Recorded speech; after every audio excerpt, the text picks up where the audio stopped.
Hey everybody, my name is Scott Clark, currently co-founder and CEO of Distributional, but I've been building AI companies for 10 plus years. So I'm going to talk a little about my journey, lessons learned, major mistakes I've made, and kind of what we've built now. After about doing 10 years of AI optimization, I came to this realization that I think I was solving the wrong problem. And basically, I think that what's really holding back value in AI isn't performance, it's confidence. People don't stay up at night hoping they can overfit an eval by another 0.5%. And so I founded Distributional in order to try to just help solve this confidence problem.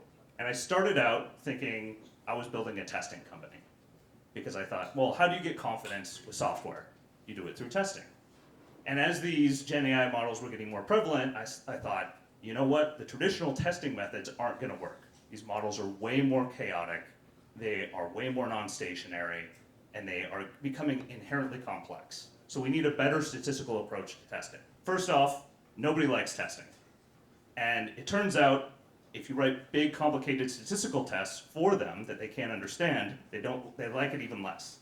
Nobody wants testing. This took me a while to figure out, but I shifted the company from testing into analytics. And so the idea is, instead of trying to catch things pre-production, what if we had better understanding of what things were actually happening in production? And the joy of this is if you do really good analytics and you can get a better idea of the patterns and the signals of what's happening and be able to extract that, you can build better evals, better reward functions, and things like that, which lets you do better optimization. So my true love is still optimization. The difference between analytics and observability is, I would say, it's part of a larger ecosystem. So yes, you still need monitoring and alerting. Being able to understand what's happening in your system, being able to catch known issues is incredibly valuable. It's about digging through that data to find what you might not know yet.